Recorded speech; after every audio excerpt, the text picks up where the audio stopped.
A los que apenas se están conectando, les vuelvo a repetir otra vez la dinámica. Estamos esperando que se conecte el profe Aníbal. En su momento ya él nos va a decir de qué forma se va a realizar va a compartir sus experiencias, si ya sea directo con preguntas o que él empiece sus primeros 30 minutos y de ahí ya los últimos 30 con preguntas. Entonces nada más les pido un poquito de paciencia, ya no deben tardar en conectarse.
Hola, ¿qué tal? Buenas tardes. Buenas tardes, profesor. ¿Cómo andan? ¿Todo bien?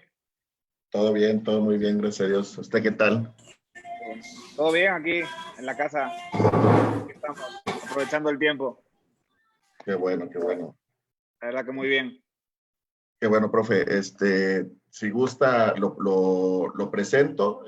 Antes que nada, quisiera pues agradecerle que se haya tomado el tiempo para compartir sus experiencias, para saber, pues ahora sí que su andar, ¿no? Desde su sueño desde niño y cómo a través de la constancia y la preparación, pues se encuentra en donde está actualmente. De verdad le quiero agradecer de forma personal a nombre de la Asociación Deportiva y Cognitiva que nos haya cedido este tiempo de su espacio y sobre todo en estos tiempos de contingencia y confinamiento, pues darnos un poquito de respiro con estos temas, yo creo que a todos nos sirven. Nada más para preguntarle, profe, ¿se va usted directo los primeros 30 minutos o lo hacemos de una vez dinámico con preguntas y respuestas, como usted nos lo indique? Sí, yo creo que preguntas y respuestas y que todo el mundo participe y de ahí vamos hablando y conversando. Yo creo que es Correcto. lo mejor y nada, no hay nada que agradecer. Es un placer enorme estar aquí con todos vosotros y poder charlar sobre la vida, sobre el fútbol y que es lo que a todos nos gusta. Así que nada, un rato para disfrutar tranquilamente y hablar de todo un poco. Gracias, profe. Lo presento, el profesor Aníbal González Zanca. Tiene un máster por la Universidad de Castilla-La Mancha en prevención y readaptación de lesiones en fútbol. También tiene un máster en preparación física de fútbol en la Real Federación Española de Fútbol. Ha sido preparador físico en el FC Porto, también en el Rayo Vallecano. Ya aquí en México, a partir del 2015 hasta el 2017, estuvo con Cimarrones de Sonora. Durante el 2018, finales de 2017, 2018, emigró a un país muy lejano, una cultura completamente diferente, extraña. Se fue a Japón, al Club Tokushima Vortis, y a partir de enero de este año está como preparador físico de la selección U22, de la Sub-22, en la selección nacional mexicana. Esta selección tiene la particularidad que es la que va a competir para el pase a los Juegos Olímpicos.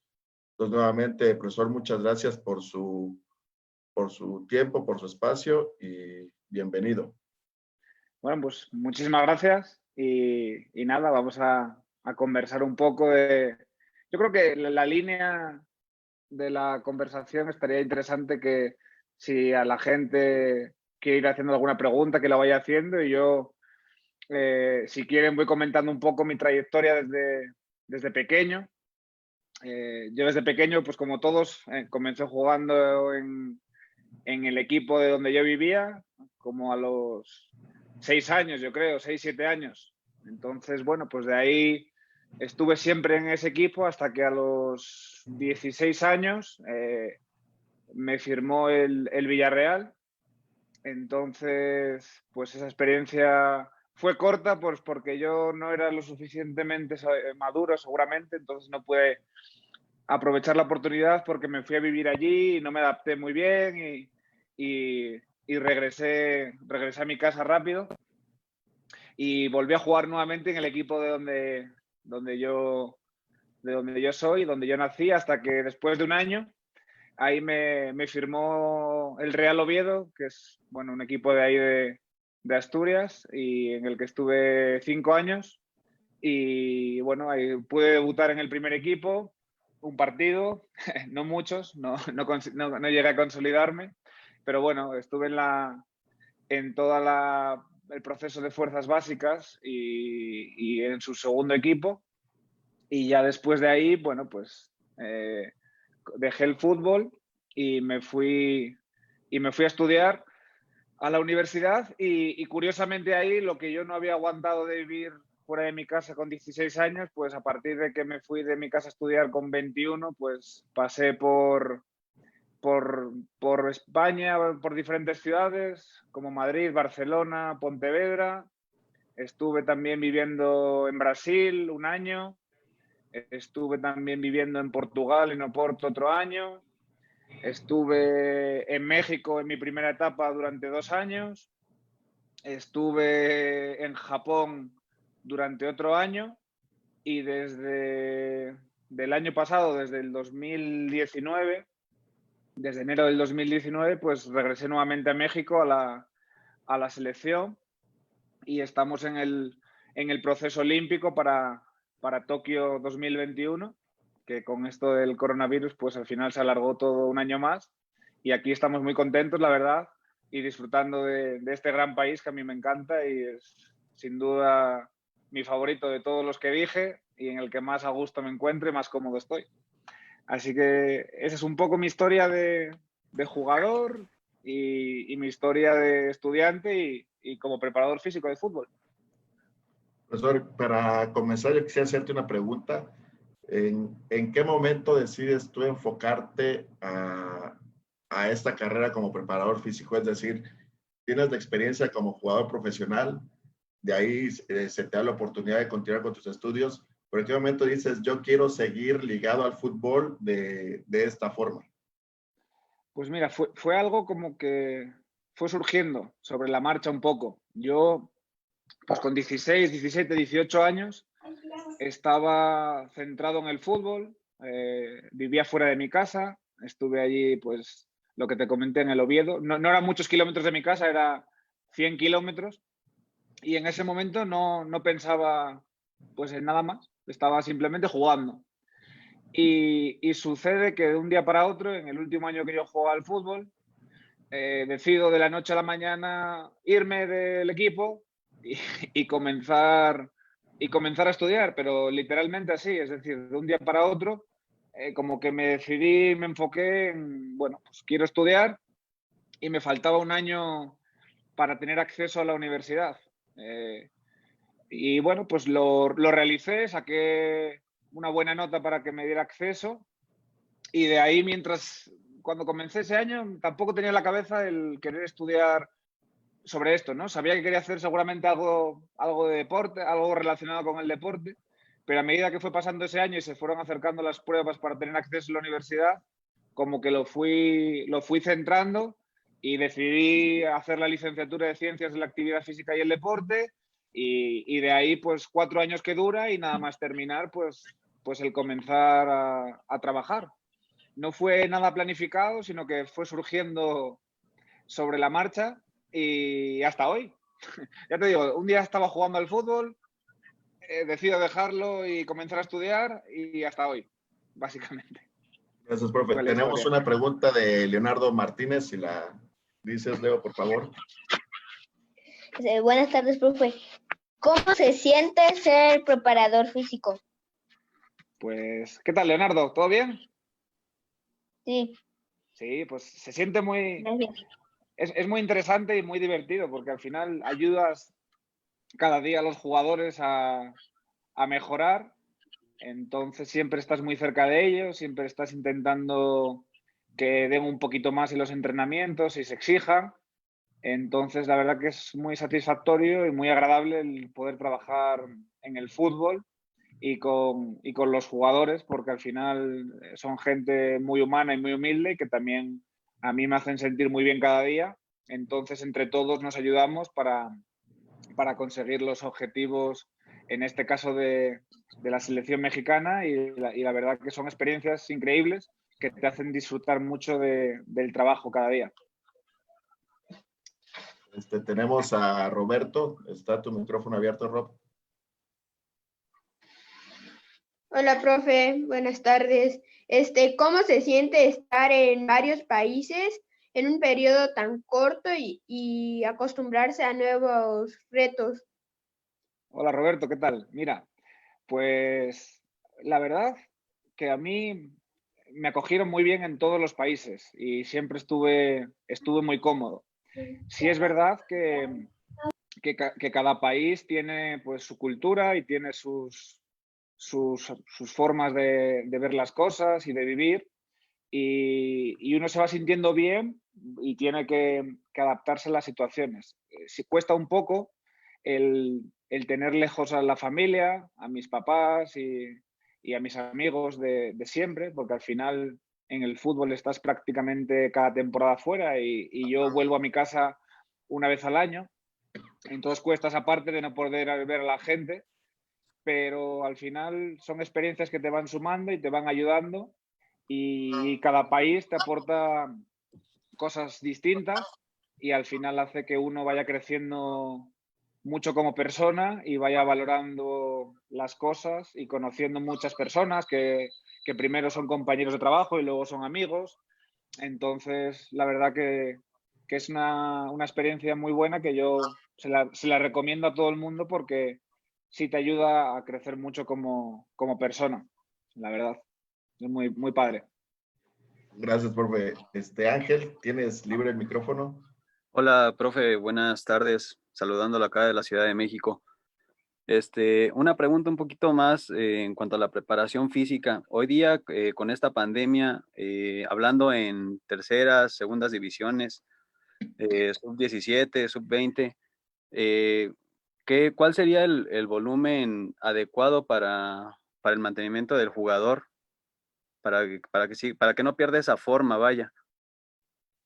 Bueno, ¿qué tal? Un gusto. Yo también ando aquí en la Ciudad de México. Pues bueno, es dependiente del conocimiento que tú tengas del jugador y del equipo, ¿no? Y en la forma en la que ellos estaban antes de la pandemia y el trabajo que tú le hubieses enviado para desarrollar en sus casas. Evidentemente, esta situación hace que el jugador no pueda tener estímulos específicos de entrenamiento de fútbol, como está acostumbrado en el campo. Y además es una situación también en la que al estar en la casa cuidándonos, pues al final también tiende la gente a estar un poco más sedentaria de lo habitual o de lo que ellos estarían acostumbrados en su vida normal, ¿no? Al final en su vida normal el jugador va a la cancha a entrenar, vuelve, regresa, tiene más movimiento. Entonces sí va a tener un poco o bastante pérdida en cuanto a adaptaciones a nivel sobre todo muscular, tendinoso, de ligamentos y de esa parte que es lo que te hace un poco el impacto del día a día contra el suelo, contra el campo. Al final ese impacto hace que te fortalezcan mucho más las estructuras. Y ahora, a pesar de que seguramente estén entrenando en sus casas de una manera muy correcta y adecuada, le falta esa especificidad y bueno, ahora cuando retornen nuevamente los entrenamientos, hay que tener un poco en cuenta eso a la hora de reeducar al jugador a los movimientos específicos del fútbol y ir con cuidado para que el jugador no vaya a tener ninguna lesión y no pueda sufrir de sobrecarga, sobre todo en sóleo, sobre todo en tendón de Aquiles y demás, que son estructuras que soportan la carga y los impactos y creo que al principio puede ser en lo que más el jugador vaya a tener problemas. Esa es un poco la visión, ¿no? Y seguro que lo que tú les enviaste a tus jugadores pues está correctamente planificado, pensado y de ahí una vez sepas lo que hicieron y trabajaron, pues les puedas hacer una correcta progresión hasta lo que ya es un entrenamiento, digamos, más normal o a lo que estabais acostumbrados en vuestro club. Gracias, profe. A través de la página de Facebook te mandan saludos Lizzy Martínez Lorenzo, te manda saludos Rodolfo Toledo Encinas, Arturo Villanueva. Y bueno, yo quería preguntarte, profe, en las fotos que compartes en tu perfil, te vemos con el café de capitán. Eso implica liderazgo. ¿Cómo tú o cómo deciden asignarte a ti o cómo tú te ganas ese gafet y a su vez cómo tú impactas en tu equipo para que crean en lo que tú crees? Pues bueno, al final yo creo que el gafet de capitán cuando yo era jugador, pues te lo ganas en el día a día y que el entrenador ese que te dice tú eres el capitán o los compañeros que dicen queremos que tú seas el capitán, pues lo van viendo con el ejemplo y con un poco como tú te comportas. Entonces, al final, llevarlo en cierta manera, es mucha responsabilidad, pero también es un poco anecdótico, porque luego también hay otros jugadores en el equipo que trabajan muy bien, que tienen ese carisma y bueno, yo creo que al final es muy importante que todos los jugadores o todas las personas que componen el equipo tengan siempre una gran actitud a la hora de entrenar, a la hora de trabajar, que sean positivos, que sean buenos compañeros Y yo creo que todo eso, al final, siempre va a llevar a mejores resultados, tanto a nivel del equipo, de ganar o de empatar o perder. Al final eso es un deporte y puede pasar cualquier cosa, pero sobre todo las relaciones personales, en las amistades que haces en los vestidores, en las amistades que te llevas para siempre. Yo creo que de las mejores amistades que tengo en mi vida son compañeros que tuve en el fútbol, son entrenadores que tuve cuando era pequeño, es toda esa gente de utilería que siempre te estuvo ayudando para tener siempre a punto todos los balones, los tachones, las playeras. Y yo creo que al final cada persona, cada jugador, cada niño tiene que ser siempre muy respetuoso, muy educado, muy comprometido. Y al final, pues con ese ejemplo, seguro que todo el mundo lo recordará las etapas en las que estáis ahora o las que estáis viviendo con mucho cariño, ya cuando vayan creciendo y sean mayores. Yo creo que eso es una parte fundamental del fútbol y la más importante al final para mí. Te mando saludos, Javier Rodríguez, del Urraca de Asturias. Sí, ahí también jugué en ese equipo y también comencé mientras estudiaba y fueron mis primeros años como preparador físico. Yo regresaba a casa en el verano después de la universidad, entonces los equipos allí comenzaban a entrenar, hacía la pretemporada en julio y agosto y yo todavía estaba de vacaciones, entonces yo siempre hacía mi primera experiencia con ellos y después ya cuando llegaba septiembre me iba nuevamente a la universidad y ya continuaban ellos con un poco el trabajo de la pretemporada realizado. Entonces, bueno, tengo muy buenos amigos y guardo muchos recuerdos muy buenos. Ese liderazgo que tuviste como capitán de tu equipo, ahora cómo lo transmites como preparador físico con los jugadores y a su vez como parte de un cuerpo técnico. Pues yo creo que al final va un poco en la persona, en cada uno tiene una personalidad diferente y esa personalidad pues te va llevando a, bueno, en su momento me tocó ser capitán de un gran equipo como era el Real Oviedo y en este caso era capitán del filial, ¿no? del Real Oviedo B. Y vivimos una gran experiencia esa temporada con un ascenso de categoría que fue muy especial y el equipo llevaba muchos años sin estar en esa categoría, entonces lo conseguimos y fue una experiencia que a mí me sirvió mucho a nivel personal por el esfuerzo que hice e intenté transmitir cada día a los compañeros para que consiguiéramos ese objetivo. Entonces yo creo que es una experiencia muy interesante a la hora de ser preparador físico porque tienes esa parte que viviste como jugador en una edad que yo tenía, que es como a la edad de los jugadores a los que yo estoy actualmente entrenando. Entonces, como preparador físico, tienes esa experiencia de ya haber pasado esa edad y de poder ir dándoles consejos o recomendaciones e intentando que ellos no se conformen con lo que tienen ahora mismo, que sigan trabajando para conseguir objetivos mucho mayores, intentar que saquen su potencial, pues bueno, a veces desde el cariño, otras veces desde la exigencia de cada día, algunas veces hablando un poco más en serio y quizás regañando un poco porque igual no están haciendo las cosas como se tiene que hacer y también hay que también en ese momento que el jugador sienta que igual no está en el camino correcto y tiene que concentrarse más en el entrenamiento o tiene que esforzarse más.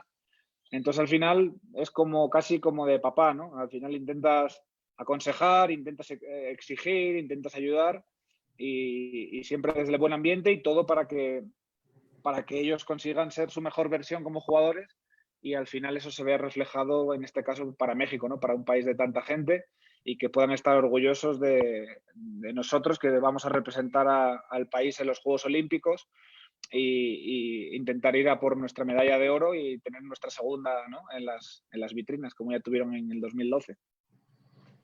Gracias, profe. Tú que tuviste la experiencia en el fútbol base como jugador, lo que aquí nosotros conocemos como fútbol infantil y juvenil, ¿tus papás qué papel jugaron? ¿Tu familia? Muchos se ha dicho que el cáncer del fútbol base o el fútbol infantil no vienen siendo los padres de familia que en muchas ocasiones exigimos o esperamos demasiado de nuestros hijos o de los mismos jugadores y a veces no medimos lo que decimos, ¿no? Porque al final de cuentas para los niños es un juego, ¿no? Nosotros Sí, lo llevamos a otro lado. ¿Tuviste alguna experiencia que te haya marcado o algo en particular que nos quieras compartir? Pues mira, al final yo siempre tuve el apoyo de mis padres para cuando era jugador o cuando era niño pequeño y mi mamá me llevaba siempre al entrenamiento, me bajaba en porque yo vivía como a unos 5 kilómetros más o menos de la cancha de entrenamiento, entonces siempre ella me bajaba a entrenar, me subía a entrenar, me ayudaba un poco en el transporte, iban siempre, cuando jugábamos fuera, siempre viajaban conmigo, siempre estaban pendientes de mí. La verdad que nunca me exigieron ni nada de eso, simplemente me dejaron jugar. Yo sí es verdad que desde pequeño siempre tenía mucha personalidad y era difícil que me dijeran algo porque yo enseguida les decía, no, pues así tiene que ser un poco. Entonces, pues con mi carácter, bien o mal, algunas veces me equivoqué o otras veces acerté, pero sí siempre sentí su apoyo, ¿no? Luego ya cuando fui creciendo, pues lo mismo.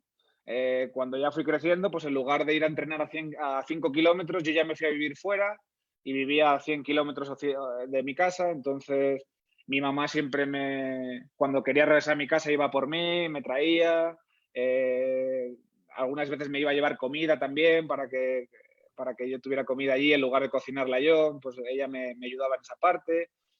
Siempre iban a ver todos los partidos, tanto cuando jugábamos en nuestra casa como cuando jugábamos fuera. Entonces, la verdad que el apoyo siempre fue máximo. La verdad, cuando hice alguna cosa que no era la mejor, también me apoyaron y dejaron un poco que yo encontrara el camino. Y después ya cuando comencé a estudiar, lo mismo. Me apoyaron en todo, me ayudaron en los estudios para poder hacer alguna de las maestrías que yo hice, pues me ayudaron económicamente. La verdad que tuve siempre el apoyo total y yo intenté responderles, algunas veces mejor, otras veces peor, pues también fruto de la edad y de la madurez. Ya a medida que uno va creciendo, creo que nos equivocamos menos, pero bueno, al final nos seguimos equivocando algunas veces y tuve su apoyo. Y luego ya pues cuando me tocó trabajar como preparador físico, ahí la distancia pues ya fue más complicado, que pudieran estar en persona y siempre me siguen por enlaces de internet y demás. Justo ahora dio la casualidad que mi madre estaba aquí para ver el preolímpico, que iba a ser en marzo en Guadalajara. Entonces, estando aquí, le agarró todo el tema del coronavirus y demás. Entonces, ella sigue aquí conmigo en México. Entonces, estamos aquí los dos juntos y esperando un poco a que pase todo. Entonces, fue la casualidad que iba a ser la primera vez que ella me iba a ver en directo trabajando como preparador físico para buscar la clasificación a los Juegos. Y no pudo ser porque se suspendió, pero bueno, pues al menos ahora mismo estamos juntos, que también se agradece. Y bueno, pues como digo yo, no hay mal que por bien no venga. Bueno, profe, tiene una pregunta el profesor Carlos Cucurachi. Él es un entrenador de fútbol base. Carlos, si liberas tu micro, gracias. Sí, gracias, Delfino. Un saludo grande ahí. ¿Me escucho bien? Sí, todo Sí. bien. Ah, perfecto. No, pues nada, profe, felicitarlo mucho por la trayectoria que usted tiene y pues el estar en selección mexicana indica que pues usted viene haciendo las cosas muy bien. Pues preguntarle cómo usted desarrolla una semana de entrenamiento. Yo soy estudiante de ENDIT en la UFD y nos comentan a nosotros que prácticamente en el fútbol profesional se debe de trabajar de partido a partido, de domingo a domingo. Yo quisiera preguntarle en sí, ¿cómo trabaja usted en selección una semana? ¿Cuáles son los componentes que usted mete lunes, martes, miércoles, jueves? Ok, perfecto. En selección tenemos la ventaja, por un lado, que podemos seleccionar evidentemente los mejores jugadores y eso te da un plus. Y por otro lado tenemos la desventaja, pues que no tenemos al jugador siempre con nosotros y lo tenemos algunas veces nada más. Por tanto, Lo primero, lo más importante, lo que nos interesa, es que en el tiempo que están con nosotros entiendan el modelo de juego y la forma de jugar que tiene el entrenador. Partiendo de ahí, nosotros en una semana tipo, como puede ser una fecha FIFA, en la que tenemos 2 partidos al final de la semana, normalmente tenemos uno el domingo y otro el miércoles, y recibimos al jugador el domingo anterior. Entonces ese jugador, nos encontramos con un jugador que viene de haber jugado unos por un lado el viernes, otros por otro lado el sábado, otros por otro lado el domingo. Por tanto, tenemos a los jugadores en diferentes puntos de su recuperación.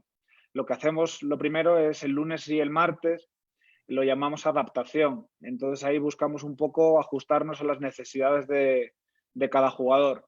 Por un lado, los que jugaron el viernes, el lunes ya pueden entrenar, entonces intentamos hacer normalmente pues trabajos por posición o trabajos por línea.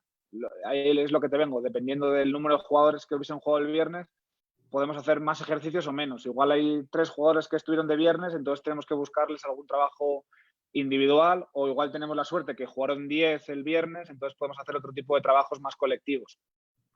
A partir de ahí, después de pasar esos 2 días de adaptación en los que unos recuperan y otros intentamos que vayan adquiriendo ciertos parámetros dentro del modelo de juego, yo lo mismo, a nivel físico, a unos los ayudo a recuperar con trabajo de fuerza, con trabajo de aeróbico sin impacto en bicicleta, estiramiento y demás. A otros los intento compensar un poco el tiempo que ya llevan parados, ¿no? Entonces intento darles un estímulo para que no pierdan adaptaciones. Lo normal es que del miércoles ya todo el mundo está recuperado y ya podemos comenzar a entrenar todos en el campo y todos con el entrenador al 100%. Entonces lo que intentamos hacer es, normalmente los miércoles hacemos 2 sesiones, una en la mañana y otra en la tarde, y ahí el entrenador pues va añadiendo los principios que quiere trabajar del modelo de juego, y yo ahí le voy dando un poco las referencias de los espacios que tenemos que manejar para que se produzcan unas adaptaciones físicas u otras, los tiempos, el número de jugadores. Entonces ahí entre todo el cuerpo técnico vamos adaptando un poco la semana. Normalmente el miércoles es una situación de que en la mañana trabajamos más espacio reducido, con ciertos comportamientos ahí para el presión tras pérdida, y de ahí lo enlazo un poco con el tema de la fuerza. Por la tarde ya nos vamos un poco a espacio medio, entonces ya ahí podemos desarrollar unos modelos más generales de trabajo, de salida de balón o de trabajo de último cuarto. Y luego ya, por ejemplo, el jueves pasamos a campo grande y ya podemos trabajar a nivel completo, ¿no? Entonces vamos ahí como jugando con el espacio, con los jugadores, con el tiempo.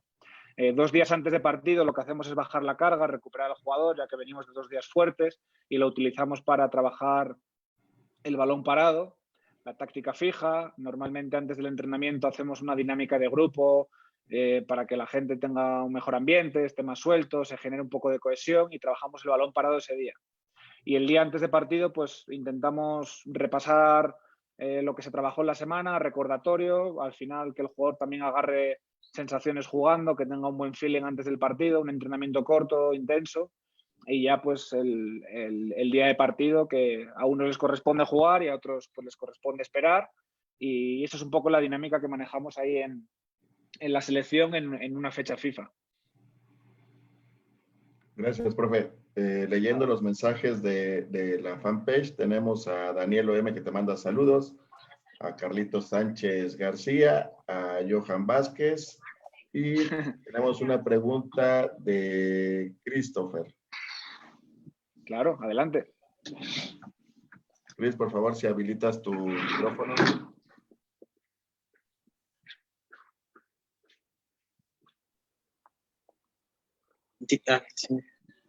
Profe, no tenía ni una pregunta. Ok. Bueno, tenemos entonces a Miguel Hernández, que levantó la manita. Muy buenas tardes, profesor. Gracias por permitirme la participación. Profe Aníbal, muchas gracias. Y la pregunta va con respecto a lo que mencionaste. ¿Cómo tú marcas los tiempos o marcas las distancias en tus áreas de trabajo para cumplir con esas necesidades físicas, para que el jugador cumpla con ese objetivo? Ok, al final pues depende de la orientación. Si tú buscas una orientación de fuerza en el trabajo, hay una fórmula que es el número de jugadores que está dentro del espacio. Entonces tú multiplicas el ancho por el largo, imagínate un 15 por 20, 4 contra 4, tú multiplicas 15 por 20 y lo divides entre 8, entonces te da un parámetro de metro cuadrado. Imagínate que te da 50 metros cuadrados.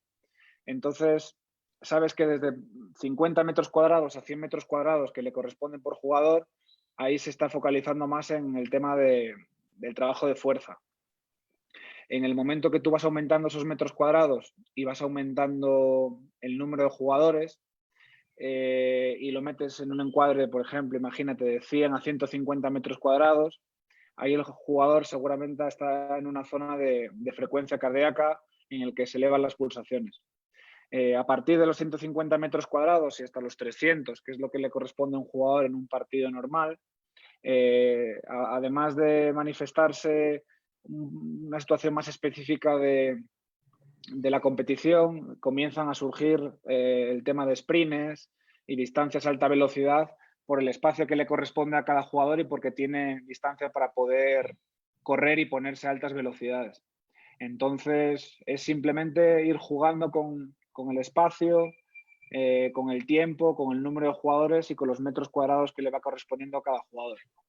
Luego hay un detalle, por ejemplo, a medida que reduces el número de jugadores, imagínate un 3 contra 3, el jugador en esa situación tiene una constante interacción con el balón. O sea, no es lo mismo un 11 contra 11, que el jugador tarda en tocar la pelota, imagínate, 40 segundos, que en un 3 contra 3, que cada 5 segundos el jugador tiene que estar respondiendo a estímulos. Entonces ahí estás acelerando un poco la parte técnica y la parte física. Estás intentando que el jugador en ese tiempo esté tomando decisiones de manera permanente. Sí es verdad que a medida que reduces el número de jugadores pierdes un poco la parte del aspecto táctico, entonces ahí la clave es en el cuerpo técnico ir jugando con las tareas dentro de la sesión para que tenga una progresión a lo que el entrenador quiere y que además yo como preparador físico consiga los objetivos que pretendo en esa sesión. La suerte que tenemos es que podemos controlar el entrenamiento mediante GPS, por tanto también podemos estar viendo en vivo los parámetros físicos de los jugadores y si no estuviera alguno cumpliendo algún parámetro que nosotros consideramos importante de cara a un torneo, por ejemplo, pues igual hay que plantearle algún trabajo compensatorio, algún trabajo de fuerza, algún trabajo de resistencia que me consiga registrar esos parámetros que el jugador no está obteniendo en las tareas jugadas. Pero por lo general en la selección no tenemos mayor problema porque la competitividad es muy alta, todos los jugadores quieren demostrar, en todos los parámetros físicos también se disparan y normalmente siempre conseguimos lo que nos proponemos en los entrenamientos gracias a esa competitividad y a las ganas de los jugadores. Gracias, profe. Una pregunta, bueno, son dos. ¿Vienes de España a una nueva cultura, ¿no? Aunque un poco similar, digamos, por el idioma? Vienes a México. Primera pregunta, ¿cómo fue ese cambio? Y la segunda pregunta es, ¿todavía un cambio más radical donde te vas a un país con una cultura completamente diferente, un idioma diferente? Si nos puedes compartir ambas experiencias, por favor. Claro. Para mí la adaptación a México fue muy, muy fácil, la verdad. No me supuso ningún cambio.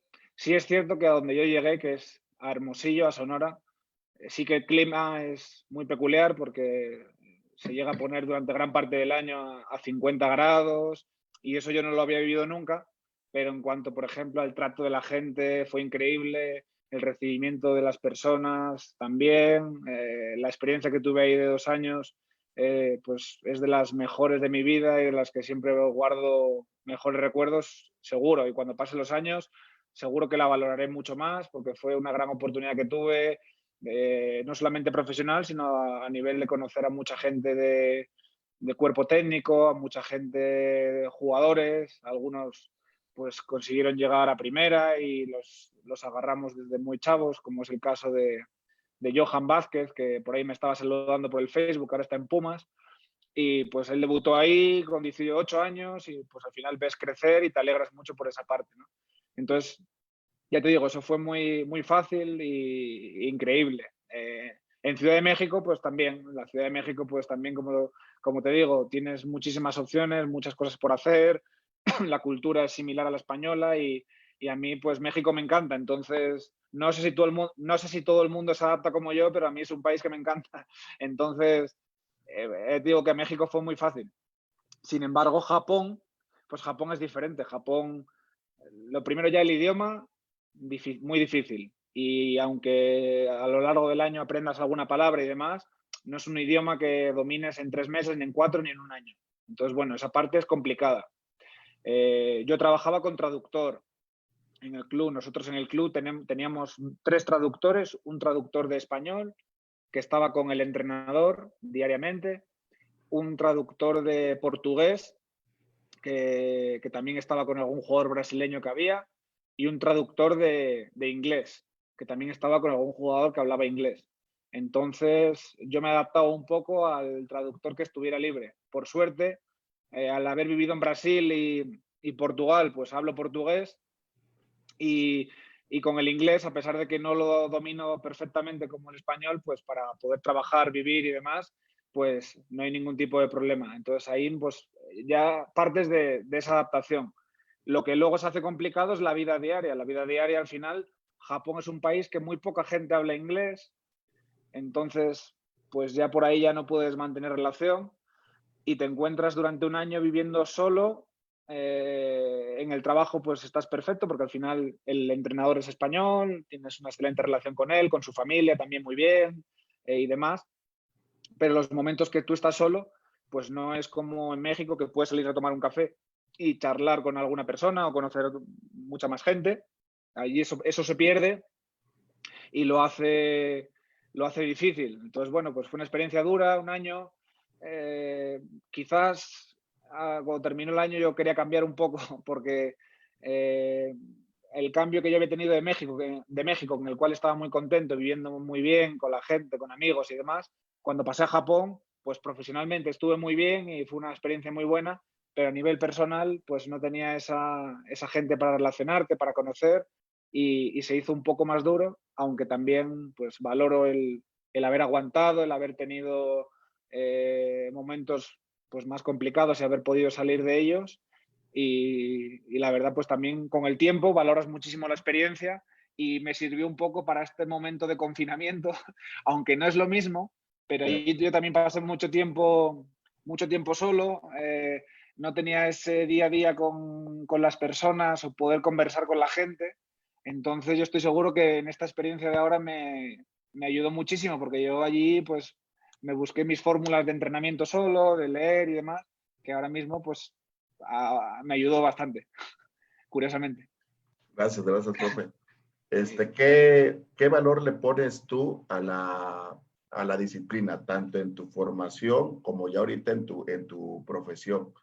O sea, lo acabas de mencionar ahorita, pero ¿qué tanto te tuviste que disciplinar? Y sobre todo, que esa disciplina también genera cierto sacrificio. Sí, sin duda. La disciplina es fundamental para conseguir cualquier objetivo que te propongas, bien sea deportivo, bien sea como estudiante, bien sea como amigo.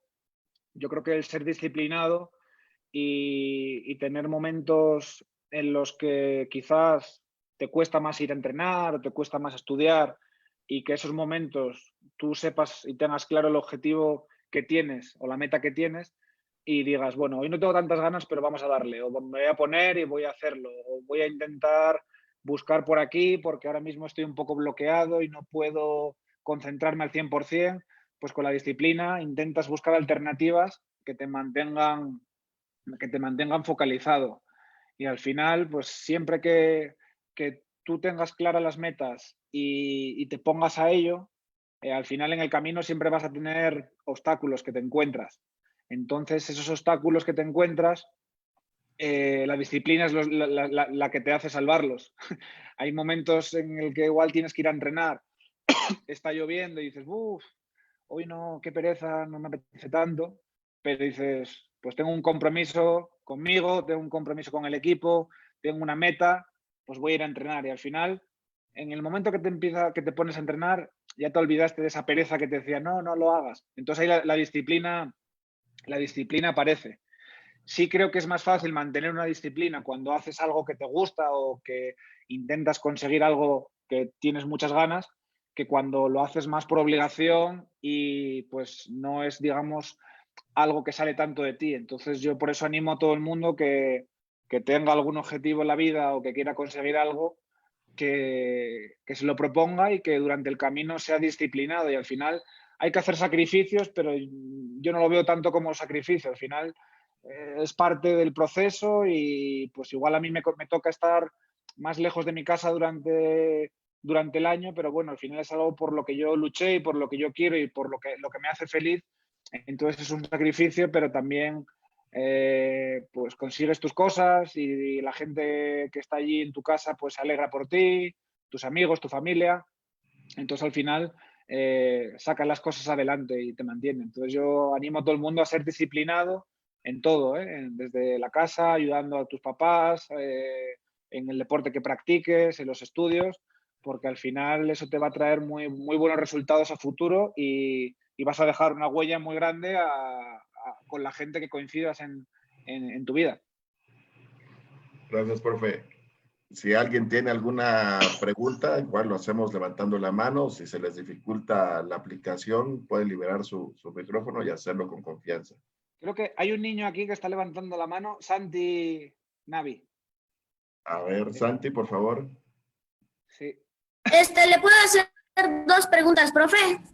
Claro, adelante, amigo. ¿Qué tiempo lleva a un jugador recuperarse físicamente de una lesión? Pues mira, físicamente de una lesión depende del tipo de lesión que hayas tenido. Hay lesiones que te permiten, imagínate que un jugador se lesiona el hombro y otro jugador se lesiona una rodilla. Entonces el jugador que se lesiona un hombro puede hacer trabajos diferentes del jugador que se lesiona una rodilla. Entonces la forma física va variando. Es un poco individual, depende del jugador y depende de la lesión que haya tenido. La vuelta al equipo son plazos diferentes. Hay lesiones de rodilla que te llevan 8 meses, 7 meses en volver a jugar y hay otras lesiones diferentes en el cuerpo que puede estar parado 15 días y a los 15 días regresar. Entonces, al final, dependiendo del tipo de lesión y de la gravedad que sea, al jugador le va a costar más tiempo llegar a volver a jugar y a competir. ¿Y cuál era la segunda pregunta, amigo? Nosotros que somos pequeños, ¿qué ejercicios podemos hacer para marcar un poco el abdomen? ¿Quieres estar ahí como quién? ¿Como qué jugador te gusta ahí el abdomen? Como Ronaldo. Ah, mira, Ronaldo está fuerte, Pues mira, no es tanto los ejercicios, que sí, que también están bien, sino mucho la alimentación. El comer bien, el tener un porcentaje. Tú sabes que tu cuerpo tiene grasa, ¿verdad? Entonces, tu cuerpo tiene grasa, entonces depende del porcentaje de grasa que tengas en tu cuerpo, se va a marcar más el abdomen o menos. Entonces, es muy importante que cuides mucho tu alimentación y eso ya te va a dar un plus a la hora de ver ese abdomen marcado que tú tienes. Con el entrenamiento que haces en tu equipo y con el deporte que haces en tu colegio, más una buena alimentación, siempre vas a estar muy en forma y vas a ver ahí el abdomen como tú quieres, como Ronaldo. Profe, hablando Gracias, profe. Nada, a ti. Hablando un poquito, profe, de lo que comentas ahorita, es lo que se llama el famoso entrenamiento invisible, ¿no? Que es acostarse temprano, descansar, dormir bien, alimentarse bien. la responsabilidad, digamos, ¿no? Que en un profesional, pues obviamente se le exige porque pues a eso se dedica. Pero ¿qué mensaje le mandas tú a estos chicos de ese entrenamiento invisible que al final también se ve reflejado en su día a día? Claro, pues mira, esto al final es la disciplina de la que hablábamos antes. El tener unos hábitos de alimentación saludables, comer bien, beber mucha agua, hidratarte bien. Eso es importante a la hora de rendir, porque al final vosotros como niños tenéis energía, pero esa energía os viene de la alimentación que vosotros consumís. Entonces, cuanto mejor comáis y más caso le hagáis a vuestros papás para que podáis comer buenos alimentos, mejor energía vais a tener a la hora de entrenar. Y lo mismo a la hora del descanso. Tenéis que tener unos hábitos de iros a dormir a una misma hora, levantaros a una misma hora, y eso va a hacer que os recuperéis de vuestro día a día del entrenamiento, del colegio y del estudio, y recuperéis para que al día siguiente volváis nuevamente a tener toda la energía y podáis volver a hacer todas vuestras actividades.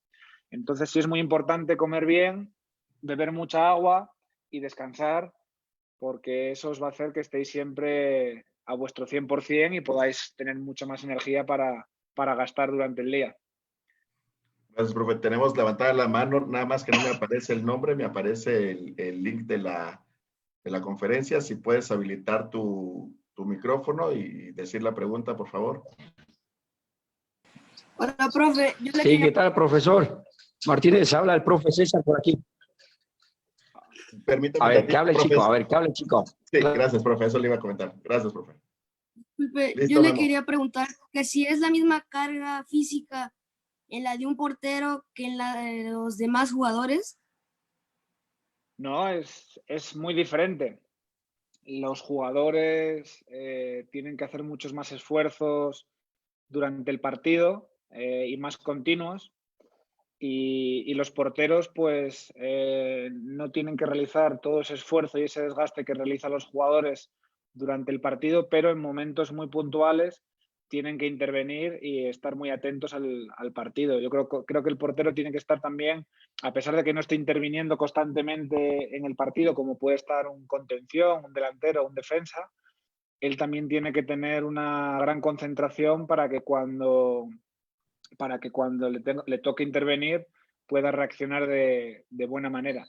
Entonces, yo te diría que te pongas un ejercicio la siguiente vez que vayas a un partido o que veas un partido por televisión, que te fijes en los movimientos que hacen los jugadores y los movimientos que hace el portero, pero no solamente el portero cuando le tiran un tiro a portería y tiene que hacer la parada, sino también cuando su equipo está atacando, que te fijes en los movimientos que él está haciendo, cómo observa a sus compañeros, y ahí tú saques tu análisis de la diferencia también que hay entre los porteros y los jugadores.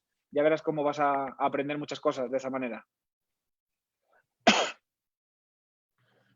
Gracias, profe. Ahora sí, César, creo César o Carlos, no alcancé a leer bien. Si puedes liberar tu micrófono y hacer la pregunta.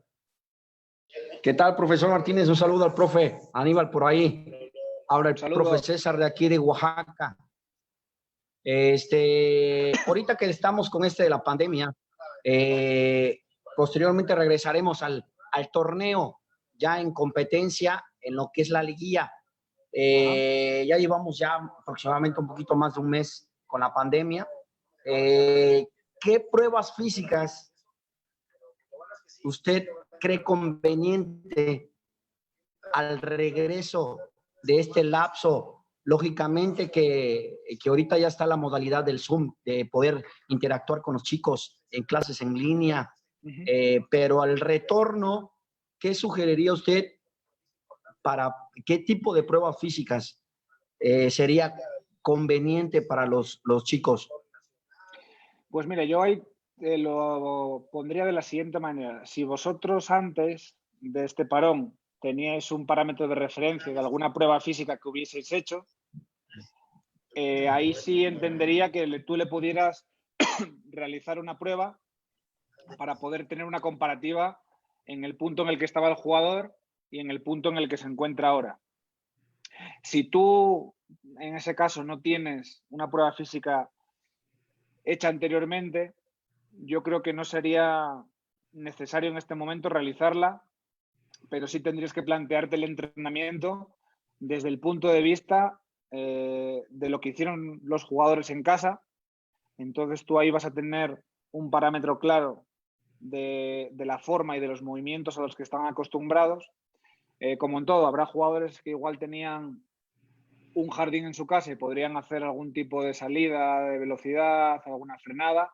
Otros jugadores, o como es en mi caso, no tengo espacio, entonces simplemente estoy en mi departamento, entonces el entrenamiento de ese jugador se verá reducido pues igual solamente a trabajo de fuerza. Entonces, tomando como referencia el entrenamiento que hubiesen realizado en su casa, a la vuelta al entrenamiento tienes que plantearte pues la exigencia que van a tener en la competición, el tiempo que van a tener desde el primer entrenamiento en el campo hasta el primer partido oficial y de ahí hacer una progresión pensando primeramente en los movimientos o la motricidad específica del fútbol, que es fundamental. Ahí tendrías que reeducar al jugador a los movimientos de frenar, de arrancar, de cambiar de dirección, de saltar, de aterrizar, de luchar, de golpear, con mucho cuidado, porque al no haber tenido ese tipo de estímulo específico en su casa, la musculatura va a sufrir ese cambio de carga. Entonces ahí plantearte qué progresión les vas a hacer. Y por otro lado también, a nivel cardiorrespiratorio, pues cómo tú puedes ir introduciendo el trabajo. Lo que te comentaba antes, número de jugadores, espacios y demás. Tienes que plantearte también una progresión lógica desde que lo recibes hasta el primer partido, buscando que el jugador tenga poco sufrimiento y poco impacto al inicio, con mucho cuidado para que pueda tener una buena asimilación de la carga y que no tenga lesiones ni molestias. Entonces yo te invitaría a que hicieras primero eso, un trabajo de reflexión de lo que hicieron en su casa, del tiempo que vas a tener después entrenando hasta el primer partido y de ahí que vayas escribiendo todos los componentes de rendimiento que hay en el fútbol y cómo tú los vas a ir progresando para que el jugador sufra lo menos posible a nivel articular, a nivel tendinoso y puedan tener una buena adaptación para llegar a competir bien al primer partido oficial que tengáis. Y tener en cuenta también que al ser liguilla la exigencia va a ser muy alta porque todo el mundo quiere ganar y es eliminatoria directa, pero también ten en cuenta el tiempo que tienes porque normalmente a veces querer hacer mucho es contraproducente y puedes perder a algún jugador por lesión, a algún jugador por sobrecarga. Entonces, un poco el conocimiento que tengas, estructurarlo bien y la verdad que en este caso no hay ninguna receta porque nunca nos sucedió una situación de un confinamiento tan grande como el de ahora. Entonces yo hablo con muchos preparadores físicos, amigos de España, que vuelven ahora a los entrenamientos de forma individual primero y bueno, pues todos tienen claras algunas cosas, pero también dudas y yo creo que confíes mucho en lo que tú sabes, que al final a veces dudamos porque nunca vivimos una situación como la de ahora, pero aplicando la lógica y lo que hay en el fútbol, seguro que haces una gran progresión. Pero yo no les haría una prueba física, como tú me decías, si antes no tenías hecha una prueba similar para poder compararlas y tampoco se las haría máxima ni a máxima exigencia porque no tiene sentido pasar de estar en casa con un estímulo diferente a buscar llevar al jugador a un límite, a un máximo, que ahí es cuando más va a sufrir a nivel de su aparato neuromuscular. Muchos se ha manejado, ¿no, profe? De que podría verse como una pretemporada, ¿no? Lo ideal sería que dejaran a los clubes tener un tiempo de trabajar de unas 4 semanas, mínimo 3, como algo ya que digo, bueno, 3 y cuidado. Entonces sí sería interesante que los clubes tuvieran un tiempo para poder adaptar al jugador nuevamente, para poder progresarlo y para alejarlo en cierta manera de las lesiones. Hoy leí, justo antes de comenzar la charla, que la Federación Española de Fútbol propuso la posibilidad de realizar 5 cambios. En lugar de 3, 5 cambios en en el partido. Los tendrían que hacer en 3 paradas, es decir, tú puedes parar el partido 3 veces, pero dentro de esas 3 paradas puedes sustituir a 5 jugadores. Y pudiera ser una medida en esta situación para paliar un poco el riesgo de lesión de los jugadores y poder darle un aire diferente al equipo en las segundas partes y demás, sobre todo a los inicios, que es cuando los jugadores van a tener una desadaptación mayor y al final seguramente no haya ni partidos de pretemporada como estamos. Entonces, bueno, ahí va a haber un tema complicado y creo que es una buena solución y que incluso el espectáculo le puede beneficiar porque también meter 5 jugadores nuevos es una energía diferente, un ritmo diferente y igual puede mantener la intensidad del partido mucho más alta hasta el minuto 90 los equipos. Entonces, es algo que leí antes por Twitter y no sé en qué acabe, pero se me hizo algo interesante, también pensando en la salud de los jugadores. Gracias, profe. Últimas 2 preguntas, alguien que las tenga. Y con gusto. Yo quiero aprovechar, profe, ahorita que mencionas ese punto, cómo ha evolucionado el cuerpo técnico del fútbol, ¿no? Yo lo tengo muy claro y lo veo sobre todo con los equipos de NFL, en donde ya existen entrenadores específicos, ¿no? En un principio, te estoy hablando de hace, no sé, 50 años, pues solo era el entrenador y ya no había más. Ya de ahí el siguiente puesto específico, o el primer puesto específico, el primer entrenador específico fue el preparador físico. Enseguida vino el entrenador de porteros, ahorita ya tenemos lo que es el analista de videos y ya estamos leyendo que hay entrenadores de delanteros. Entonces está haciendo un cuerpo técnico mucho más robusto y obviamente se necesita mayor preparación. ¿Tú cómo lo visualizas? Pues mira, yo considero cuerpo técnico también a toda la gente que ayuda al área del entrenador, ¿no? Desde el departamento médico, que normalmente, pues nosotros en selección, por poner un ejemplo, tenemos el doctor, tenemos después fisioterapeutas que están a cargo de los jugadores antes del entrenamiento, después. Tenemos el área de nutrición, que también están pendientes desde que se levanta el jugador con el tema de la composición corporal, el peso, la alimentación, la suplementación después de los entrenamientos. Tenemos el área de psicología o la psicóloga o el psicólogo que se encarga del trabajo individual con el jugador o colectivo también para ir estableciendo vínculos y el área de logística, etcétera, ¿no? Después nosotros dentro del cuerpo técnico evidentemente está el entrenador que es Jaime Lozano, tenemos 2 auxiliares técnicos que es Miguel Fuentes y Ryota Nishimura. Después tenemos un preparador físico que soy yo, un entrenador de porteros que es Alex Arredondo y después tenemos un departamento de análisis y de video que nos ayudan a cortar las ediciones de los jugadores, de los entrenamientos, de los partidos, etc. A partir de ahí yo normalmente también tengo un preparador físico de apoyo, porque al final es lo que te digo, cada jugador viene de haber jugado el viernes, sábado y domingo, y cada uno hay que darle un tipo de entrenamiento diferente. Entonces, uno al final no puede con 24 personas, ¿no? Entonces también se precisa de otro preparador físico. Entonces yo creo que va a ir creciendo en esa línea. Cada vez se controlan más registros, más datos. Entonces necesitas gente operativa en el campo y después gente muy de computadora, de oficina, que analice datos y que a la gente que toma las decisiones, que al final somos nosotros los que estamos en la primera línea del campo, pues nos lo den con la mayor facilidad para poder leer el informe y poder a partir de ahí tomar las mejores decisiones, tanto en la preparación física como en el tema del entrenador, pues que le trabajen el tema de video, el tema de análisis, muchas cosas para que el entrenador se centre en observar, en analizar, en tomar decisiones, que al final es para lo que tiene que estar enfocado, ¿no? Entonces yo creo que cada vez los cuerpos técnicos van a ser mayores, no tanto seguramente en la cancha.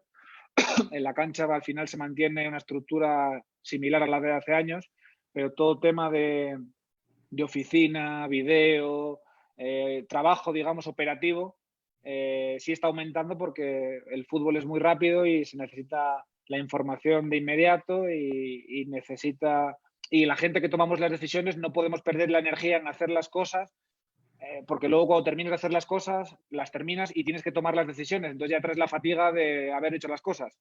Entonces necesitas gente que te ayude para filtrarte los datos y que tú realmente tengas la cabeza simplemente en analizar las cosas como son y tomar la decisión más acertada para el equipo.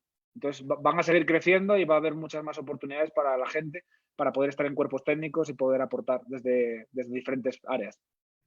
Esta parte, profe, de Big Data, en donde toda esta cantidad de información que se te está proporcionando, y a su vez a ustedes como cuerpo técnico les da la oportunidad para detectar debilidades en los equipos contrarios y a su vez realizar las formaciones o ciertas tácticas, ya va a ser ya es del día a día, ¿no? O sea, ya no solo lo encuentras en clubes de élite, sino también ya en clubes un poquito modestos, obviamente en sus proporciones, ¿no? Si bien, como tú dices, hay clubes que tienen un departamento específico, pues hay clubes más pequeñitos o lo hace el mismo entrenador que sabe por dónde le van a llegar, ¿no? En ese sentido, la parte de neurociencia, ¿tú cómo la aplicas y qué valor le das? Pues mira, al final, por un lado, el tema de Big Data, al final, si nosotros intentamos gestionar muchos parámetros, como es con el tema del GPS, tema de análisis de sueño, tema de análisis sanguíneos, tema de análisis de percepción del esfuerzo, etcétera, si se quiere relacionar todas esas variables en una, hay que utilizar el Big Data y darle forma, una forma, un valor y un resultado final para de un simple vistazo poder llegar a una conclusión o buscar relaciones entre ese tipo de datos. Yo también soy de la opinión que no por tener más datos se toman mejores decisiones. Entonces, si se quieren manejar muchos datos, hay que tener a mucha gente trabajando y tener un gran filtrado de información. Si no, los datos, al final, te van a confundir. Es así. Sí que el fútbol va hacia ahí, pero siempre y cuando evolucione con el departamento de gente adecuado para poder filtrar toda esa información. Si no se tiene ese departamento tan grande y demás, yo soy partidario de trabajar con menos datos. Pero los datos que tú manejes, que sean muy claros y que te ayuden a tomar las decisiones de una manera efectiva. Yo soy partidario de si somos uno, si yo soy yo solo, igual puedo hacer A y B, pero ese A y B lo hago muy bien. Si somos más, pues le vamos añadiendo la C, le vamos añadiendo la D, siempre controlándolo, para que nunca te dejes de focalizar en lo realmente importante, que son los entrenamientos, el diseño de tareas y demás, porque también el fútbol está tendiendo mucho a analizar 50.000 variables de datos, de Excel, de gráficas, pero también está perdiendo o la gente está dejando de hacer lo realmente importante, que es el entrenamiento, la tarea y el aprendizaje del jugador, que es a donde tú vas con la parte de la neurociencia. Entonces, la neurociencia al final te ayuda a entender el aprendizaje de los conceptos, del entrenamiento y cómo poder llegar mejor a un jugador o a un grupo, dependiendo de la forma o la forma de asimilar los conceptos que tenga ese grupo de jugadores o ese jugador en particular. Entonces hay que utilizarla leyendo bien la personalidad del jugador, leyendo bien la forma de aprendizaje. Hay gente que simplemente le planteas un ejercicio y mediante el descubrimiento guiado resuelve sin ningún tipo de problema el ejercicio, a veces sin saber realmente cuál era el objetivo que tú le planteaste, pero él soluciona, ¿no? Busca los espacios, se mueve en función del balón o se queda fijo, etcétera. Entonces él lo soluciona. Hay otros jugadores que eso no lo entienden por el descubrimiento guiado, entonces igual tienes que ir ayudándolo y desgranarle un poco el aprendizaje, desde el video, desde algún tipo de trabajo más situacional, para que él vaya entendiendo el por qué debe de hacerlo, lo vaya interiorizando, lo vaya asimilando y después ya él pueda ir aplicándolo en los trabajos. Entonces, es una labor pues que no es blanca o negra y al tener tantos jugadores tienes que ir leyendo un poco el punto de entendimiento que está del jugador, los déficits que igual trae de formación o si está bien trabajado y no tiene ningún déficit, pues partes de un nivel diferente y por eso es importante tener los diferentes departamentos para que te vayan facilitando las tareas y te vayan facilitando las formas del aprendizaje mediante la personalidad del jugador y demás para poder utilizarlo. Entonces yo creo que son dos partes. A mí si me dices cuál es más importante, para mí la más importante no son los datos, sino para mí lo más importante es que el jugador entienda el juego, que el jugador entienda el modelo y es mucho más relevante. Si me das entre elegir entre uno y otro, evidentemente con los dos y sabiendo filtrarlo y darle un balance, es el punto adecuado para poder rendir en el alto rendimiento y demás. Más si cabe cuando todo el mundo lo está realizando a nivel mundial. Pero yo creo que el fútbol siempre va a ser de entendimiento, siempre va a ser de tomar decisiones el jugador y es muy importante que entienda el porqué de las cosas, el para qué, para que después él pueda tomar mejores decisiones dentro del campo. Gracias, profe. Te manda saludos Arturo Zavala, Jova Go y Norma Tomillo González. Ah, mira, muy bien. Hay mucha gente ahí viendo. Sí.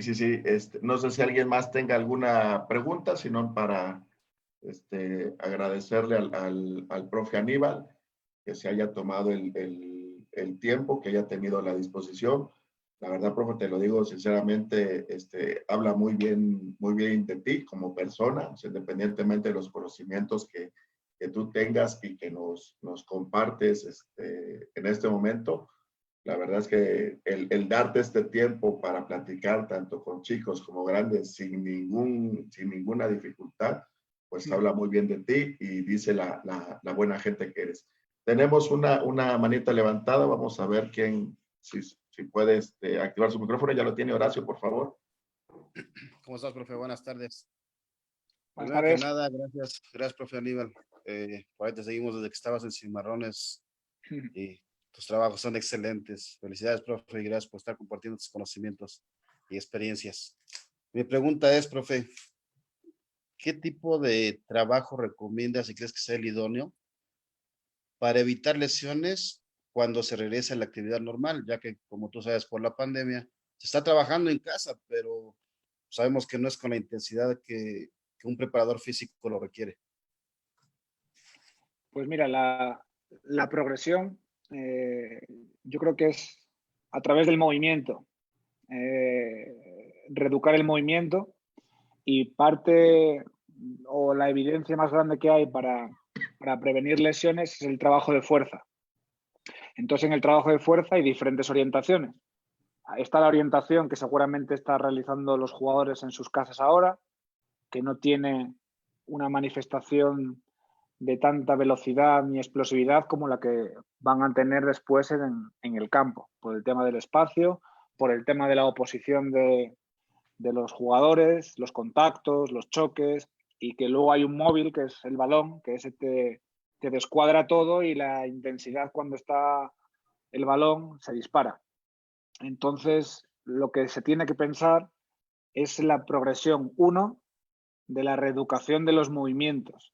Es decir, que pienses qué sucede en un partido de fútbol. En un partido de fútbol tú aceleras, frenas, cambias de dirección, chocas o haces una fuerza de lucha con los rivales, golpeas en la pelota desde diferentes superficies, desde la parte interna, el empeine, la parte externa.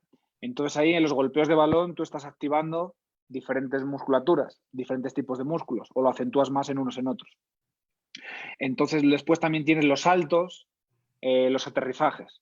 Es decir, saltas, caes.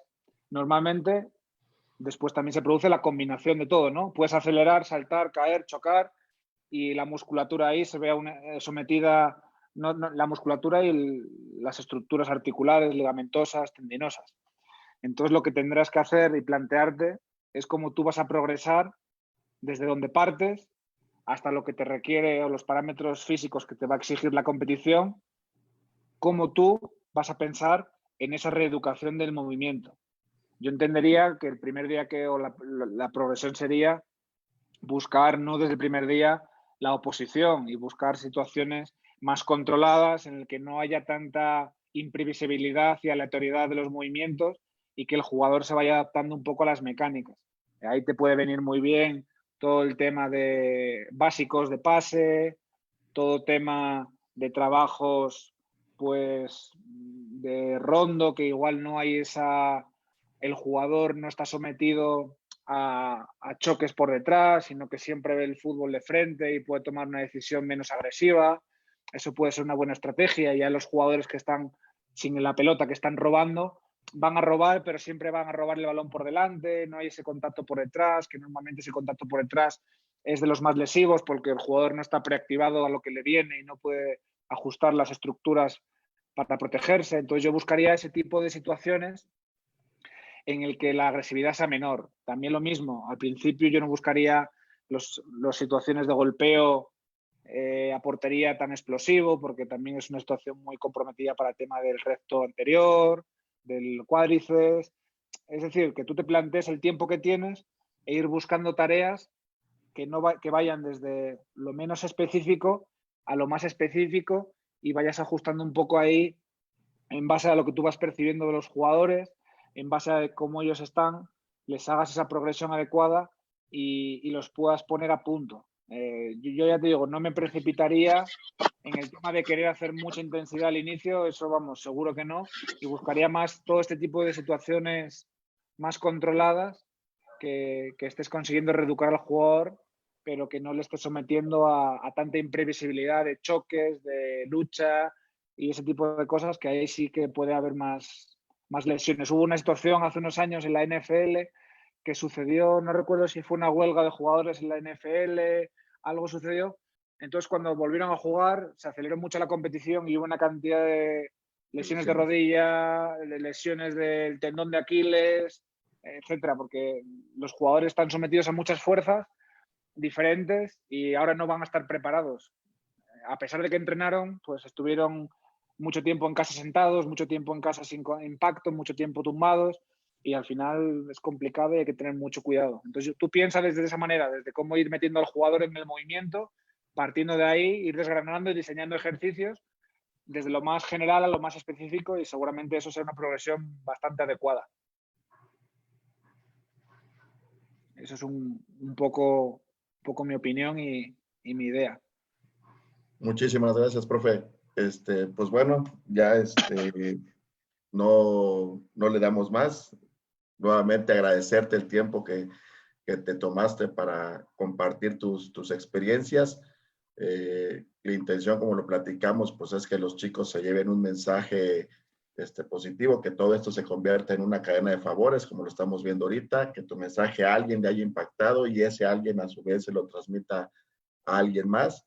Y pues agradecerte otra vez, profe Aníbal, te lo vuelvo a decir, la verdad es que tu conocimiento es muy amplio, pero lo que nos estás compartiendo, la oportunidad de darnos a nosotros para conocerte, pues eso habla muy bien de ti, de la persona que eres, de los valores que tienes, y pues igual eso es lo que nosotros queremos compartirle a los chicos, ¿no? O sea, ser antes que atletas y jugadores, personas, ¿no? Si están dispuestos a seguir este sueño, que nunca se olviden que siempre son personas y que siempre tendrán que seguir conviviendo con personas. Profe, Sí, lo que quieras decir para cerrar.